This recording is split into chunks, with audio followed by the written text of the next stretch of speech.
ganda mandalakaram vyaptamena characharam tat padam darshitam yena tasmai shri gurave namaha. Om Bhurbhuva Svaha Tatsavitu Varenyam Bhargo Devasya Dhimahi Dio Yona Prachodaya.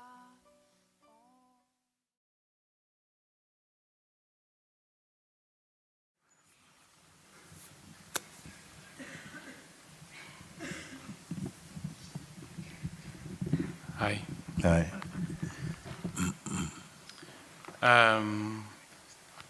Closer.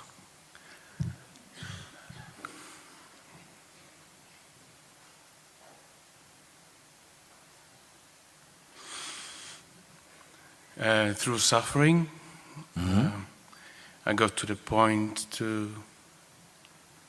wanted to find out why this is happening to me, if it is happening to me constantly. That put me through to the point that I started searching for what is the purpose, what is this, and why am I experiencing this? Okay, it's good. Why are you suffering? Why am I going through all this pain? Why all this suffering? What is the point of all of it? So you started to question.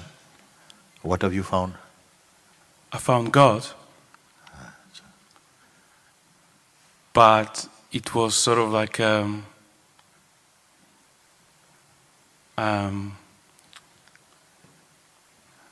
artificially developed, if I can say it that way. Explain.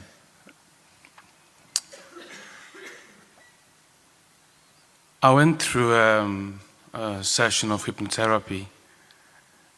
You went through a session of what therapy? Hypnotherapy. Hypnotherapy, okay. And what's happened after, I didn't understood. I didn't understand people, what they were saying. I felt what they were feeling. I'm working in a train station. I meet thousands of people and I could feel what they were feeling. Okay. When they were passing by, when they were coming, and some of them were angry, some could have shouted and abused.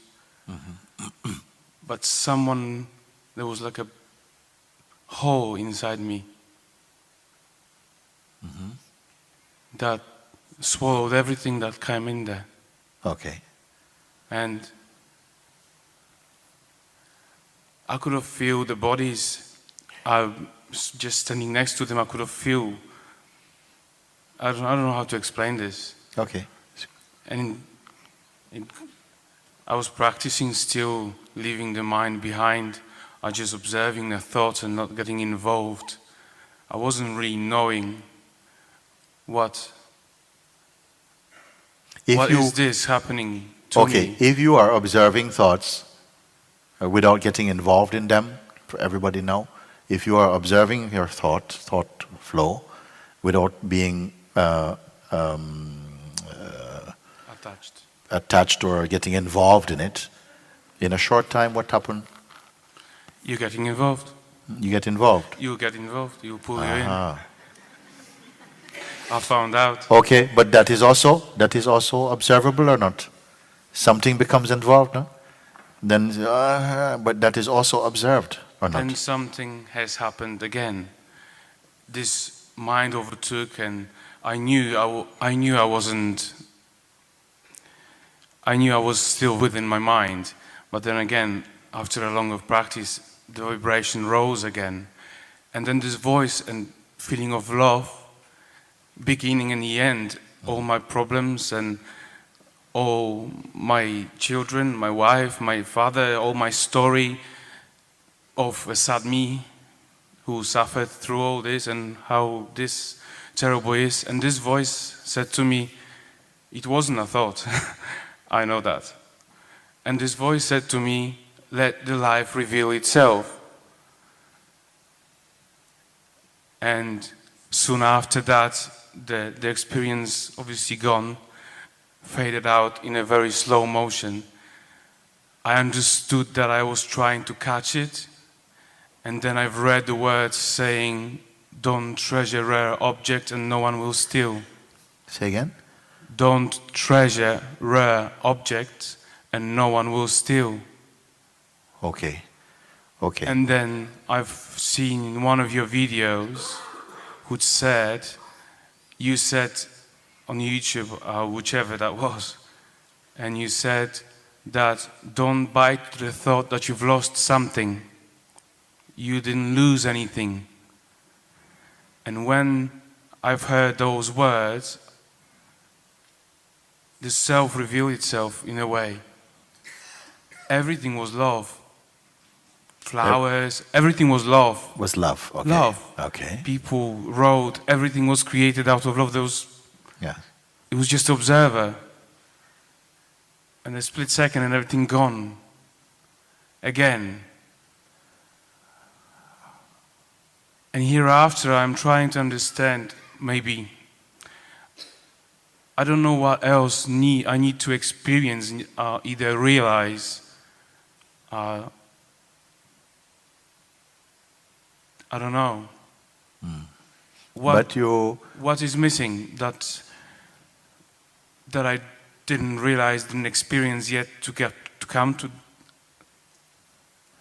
You sounding like someone who is in a sort of a process of your mind deconstructing from all the sort of patterns and the conditioning that became a bit stuffy. And the power is somehow assisting that, the collapsing of those tight concepts. This is not a bad thing, it's a very beautiful thing. Somewhere inside of this, you are knowing that. You're knowing that somehow I can't hold my life together in the same way. You know this or not? I'm not trying to. Yeah, okay. It's just, I know, you see, this is, everything that I'm experiencing is for a reason. Yeah. Even 2 days ago, I had a bit of a discussion with my partner, I could call it. And straight after, I just felt, what's this? What is this in me that is doing this? I know this is no reason. Just because someone is like it, doesn't mean I need to react upon this. Like a mechanical thing. And I want to see, what is this? I want to see, what is that? I know how it comes out and what's the end, what's the effect of it. But who and why and who likes this? I don't. So who is the one who likes this, so this still carries on responding like this? If you say, it seems as though somebody is making decisions that are not agreeable to me. So behaving in a way that is not agreeable to me, it's not me. You're saying like this? Yeah. Okay, stop for a moment. So the behavior is not you. It seems to be going on in spite of maybe a desire to stay quiet. Something is going noisily along. Okay? So let that be there. At least you know that's not me. Okay? You leave there, you know it's not me. Then who are you then? If you're not these things, leave them alone. Leave them. Something wants to go to the left, but ends up to the right. And then something goes, oh my God, not again. So the thing that goes, oh no, not again, is that you? I don't know. You see, if I would know... I tell you, I'll help you there, because the thing that goes, oh, not again, also, that is also perceived, isn't it? Yes. Do you follow what is the importance of Yes. perceiving something? It means it is just like another cloud shape, another cloud passing. So you need not go chasing clouds. Let them go and come and go. There is something else here which is not caught in the bubble of those activities.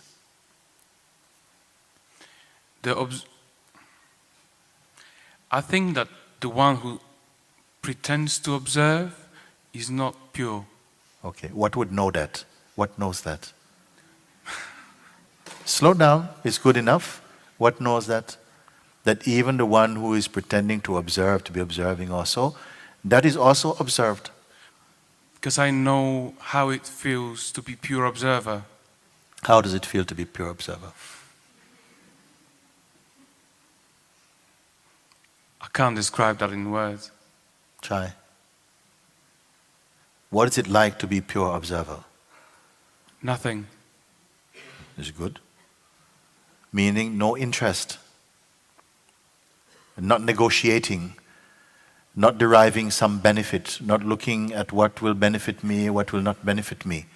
Just a pure seeing. This is very important. A pure seeing, pure perceiving. You are not suppressing the senses. Huh? You're not suppressing the senses. I don't know. Very often that thought comes in, but I don't want to believe this, that I'm suppressing something. Yes. So I'm just letting go by. I just let that thought to Yeah. pass. Sorry, you are what again? This thought, as you said just a second ago, that am I not suppressing something? No, I'm saying don't suppress anything. You can somehow, I'm pointing to what you say, you are the pure observer, the one who wants nothing.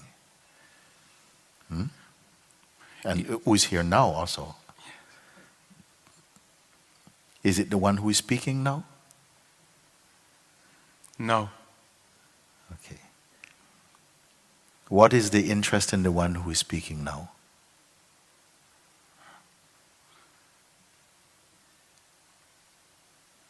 To find the one that is. But the one that is behind the one who is speaking now, isn't it? Yes.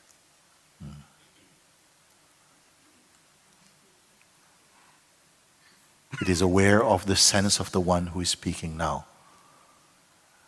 You see, what I'm pointing you to is such a simple and profoundly pure awareness, in fact. When I would say a word awareness, it always meant there was something like... To be aware of. Yeah, I would just say what awareness, and something inside was trembling, just, moving, the feeling of good, recognition of that. There was like a meaning of that word. Whenever I would read it, I would say awareness, and that wasn't just, it was so much behind it. Can I say again? So, when I use the term awareness, awareness does not know about the term awareness particularly. It doesn't have a sticky thing about it. So even when you say, I say awareness, and then something starts to move, but that movement is also appearing in awareness, isn't it? If you really anchor your seeing here, then you'll find all these little nonsenses about what I should do and what's happening, all of that would just blow away. How to anchor the awareness? No, don't anchor awareness. No, you cannot anchor. Awareness doesn't need anchoring. How to anchor self in a pure observing? No. You only need to recognize the awareness itself is what is the fundamental source. It is the source itself. Once you know this, not here, you simply know that the highest meaning of I, of the sense of my own being, is synonymous with awareness. It is the same thing. If you know this, then trying to do one thing or another thing becomes irrelevant for you. It will just be another projection of your mind to do something.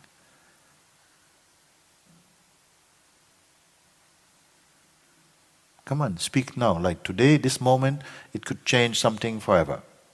It's your chance. I want to see.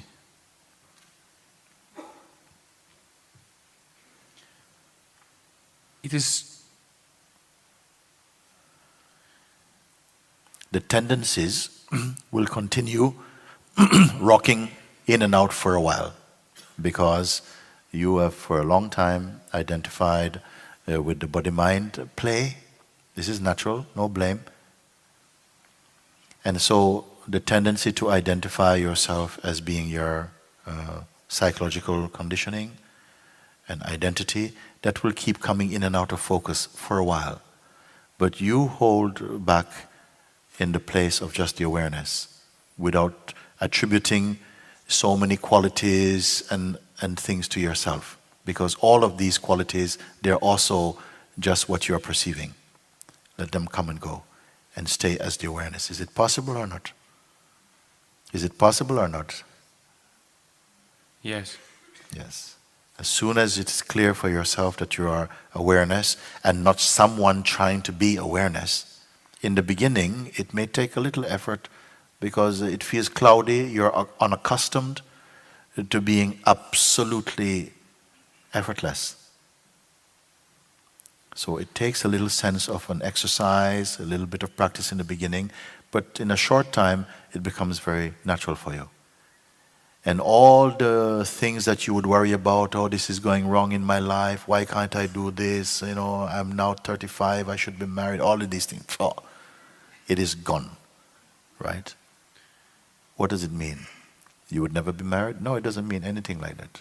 It will mean that somehow you meet life, or life unfold in its natural way, without this contrived identity trying to push it about to resemble the shape of your projections. And that is a huge unburdening. That is a huge unburdening. But bring your full heart into this inquiry. The desire of going and doing something and finding things and changing the job and finding your partner, whatever the mind used to do, that's gone. Those simple things cannot come back anymore. They're gone. Okay. They fall away. What's left? Because that's a mighty load removed. Okay, so what is left? I'm curious to find. I used to always think that I need to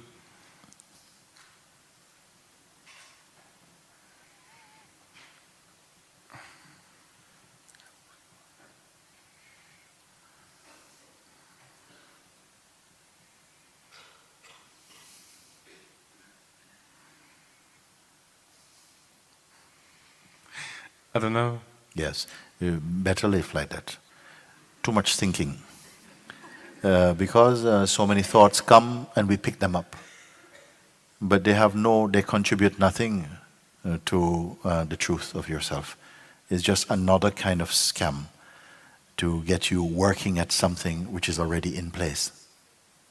We are already picking up a lot of activity and planning to do something which is already perfectly in place.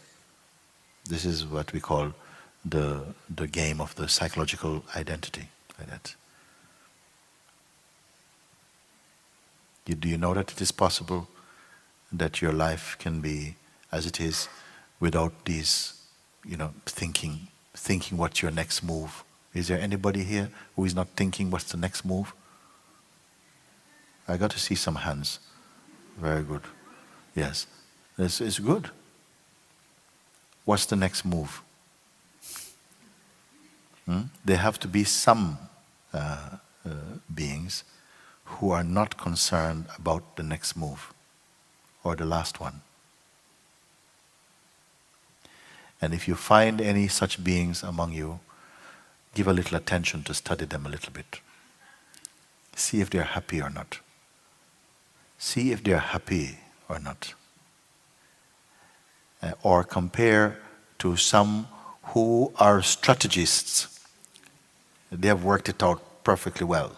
There are some people, if there's a diary for 2014, it's already full of intentions like that. So I would like you to see, and it sounds very responsible also. In our culture, they can seem, oh, this person is really pucker. You see? So I would like to see if we are able to look, intelligently at someone who, if you are lucky to find someone like that, is not concerned about what is my next move. And at the same time, they're not lazy. I'm not talking about they're lazy. No, they are quite bright, quite clear, peaceful, happy, content, but they're not trying to figure life out. And find another one who has worked it out.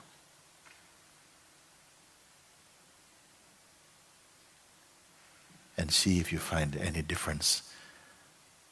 If you're able to assess the difference. Because you yourself have to be a good assessor also. Otherwise you're bringing your own contaminants into it. And you will not be able to assess something. You won't be able to discern something properly if you bring your own projections into it. But something you'll know. Because it is instinct in us to respond to that which most resembles our inmost being. Without any plan, you see.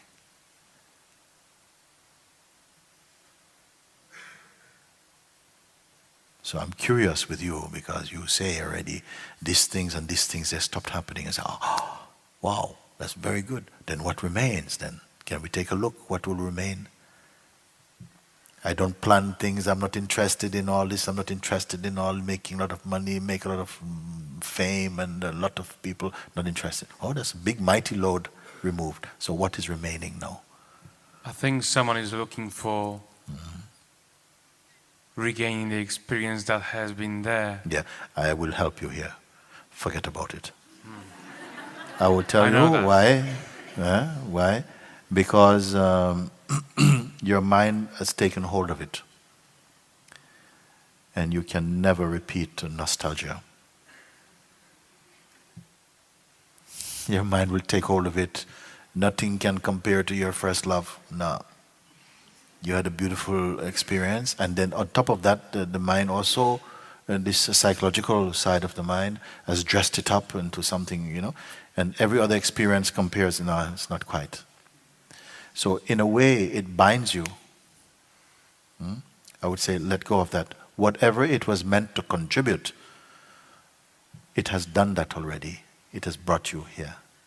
I think what it's trying to do tries to recognize when the job is done by recognizing the feeling of same. Can you see? You have turned it, the mind has converted it into another phenomenon, and all phenomena are time-bound. They will come and go. Yes. What you need to put the focus on is not on the thing that you may get again, but that which will observe it. And that is already present. It is really overlooking the obvious, because we are searching for an effect in consciousness which can never be stable. The consciousness itself, the dynamic consciousness, is never stable, you see. And it's always in the future. Huh? And it's always in the future. It's always tomorrow. Yes. No one has ever experienced the future. Nobody has ever experienced tomorrow. Think about it. It's a trap, an excuse, a great avoidance for seeing what is here now. And by here now, I don't mean the present also. Sometimes you say, yes, I'm not concerned about the future. I'm not concerned about the past. I said, what about the present? There's something which is beyond past, future, or even present. You may call it presence, maybe. But even that also is not the most stable.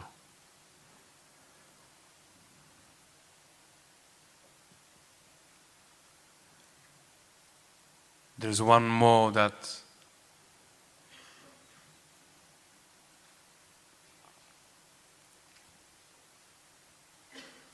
is this going in what I'm speaking to you? Sometimes people really want something in. They feel dirty inside. They even drink detergent because they want to get something in to clean. It's not the best idea, but something it needs to be free of something, not just to have more ideas about it. If you follow what is being pointed, don't miss your turn.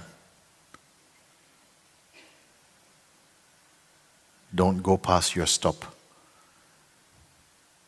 Because something is being pointed and it is already here. So don't let your mind or some habit try, okay, I've got another question and so. Then I don't like second questions. Because if you come with two questions, while I'm attempting to address the first one, your mind is thinking about the second one. And you'll miss what is really being pointed. Find a question that is your most risky one. Tackle yourself. Come alive in your search. Don't be a researcher.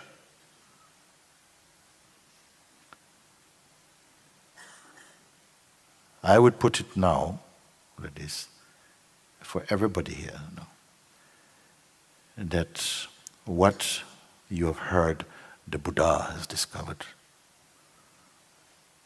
is ever present here. Don't waste your time pursuing the wind. You don't have to go to another country. It's not more in another country. It might be more evident, but it's not more actual. It is in you.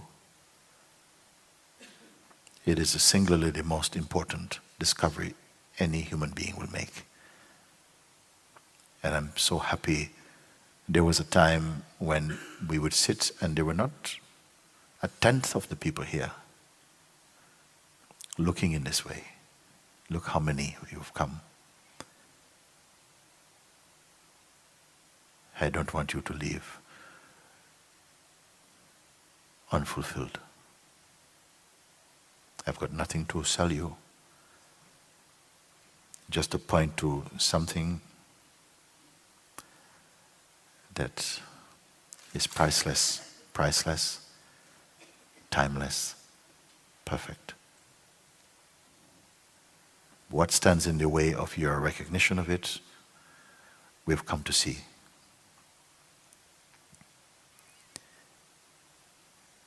And I don't mind if you go on fire about it. I don't mind if you shout at me about it. I don't mind at all. But come like you've come for that.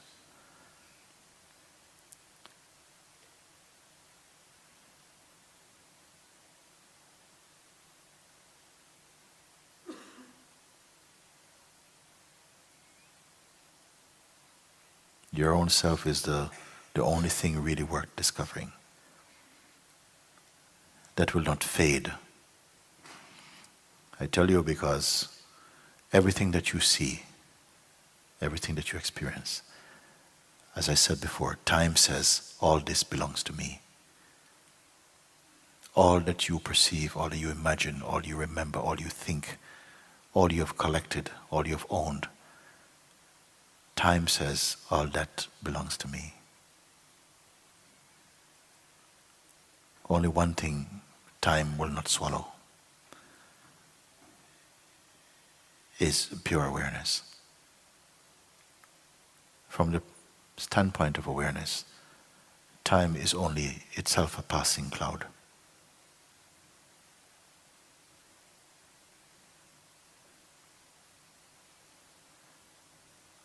Closing words, tell me.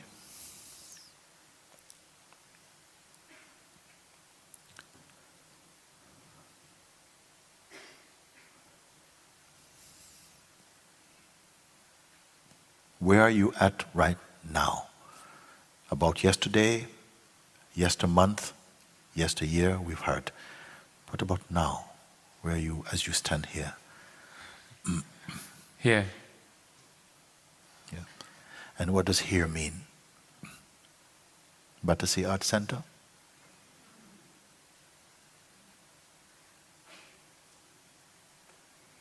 There's a here which can never be there.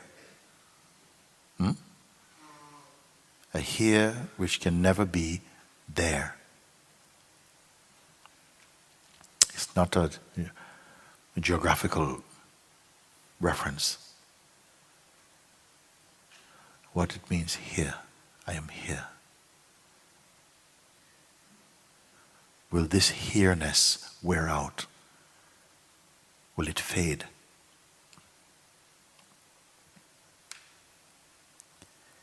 Don't go to sleep in yourself. Don't go to sleep. Enough sleep. Enough sleep.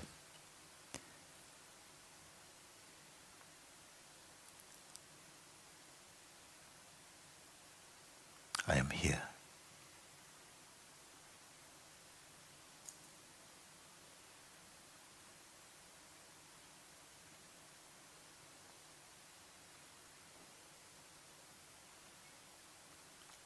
Will anything alter that for you?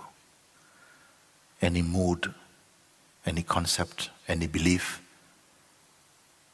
will alter this? Is it a fundamental statement of truth? I am here. Well, to find out, I may ask you another question. As what are you here? As what are you here? Or you who say, I am here, you are what?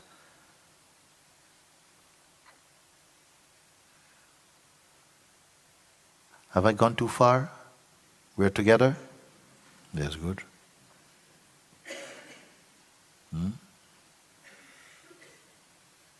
I am here. I am. I am. Those words, you say, it is the name of God also. I am. And all the sentient beings, especially in our human kingdom, everyone say, I am. Either with words, or somehow in your heart you know, I am. It means I exist. I am here. As what are you here? Uncomfortable question? Something wants to say, look, give me a break. I mean, I'm here. I'm here. What more you want? I say, I want nothing. But as what are you here? As a person you are here? If you are here as a person, it won't be for long. As the body you are here, if it's the body, you won't be here for long.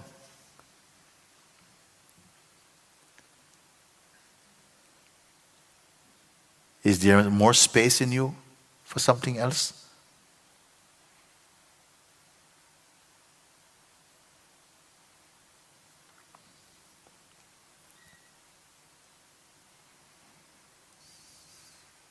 Why can I speak to you like this? Because I know you. I want to hear from you. I want to meet you. I want to meet you as I know you to be and as I know myself to be. I'm very excited by that. So these things, when you say like that, I'm very keen to see, are you real? Are you real? What you speak, is it true? I am here. As what are you here? Different beings say the same word. I am here. John, where are you? Oh, I'm here. Yeah. As what are you here? This question nobody asked. I'm here. I mean, my body is here. My mind is here. Personality seems to be here. For how long? Not for very long. Is there here, I am here, which is timeless? Is there such a thing? And can we find out tonight? I like this type of talk. I want something that can be found out today. I'm not doing courses. We're not talking freedom in installments. No, something is already here. Are we up for it? because every true discovery is made internally.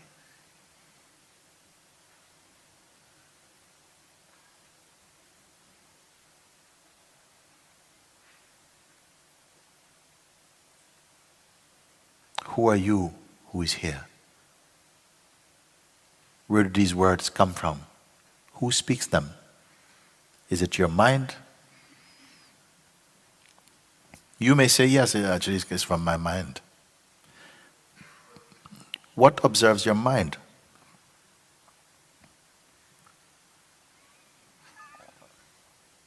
Is that weaker or stronger than your mind?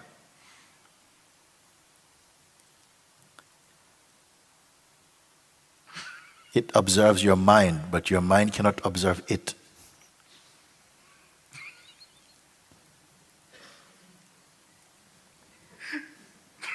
We're getting through?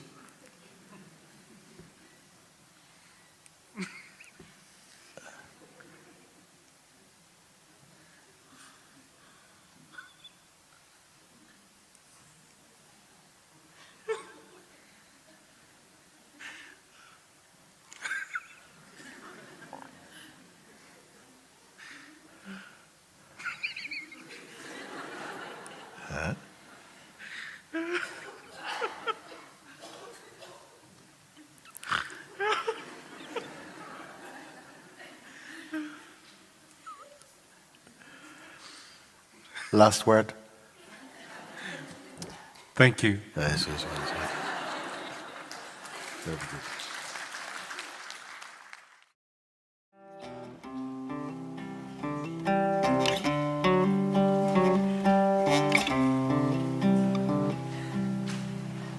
I'm open to whatever this day may bring. Open to see it is all a blessing.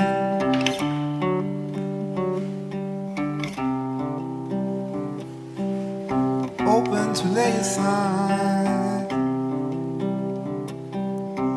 all expectations, all judgments, all doubts, all hesitations.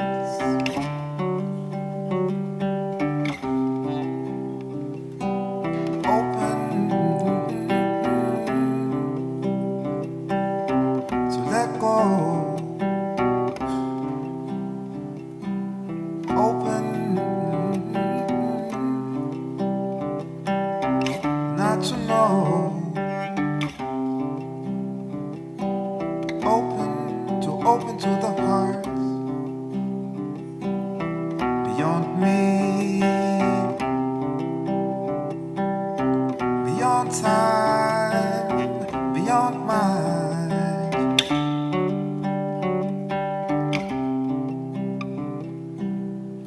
Open, oh,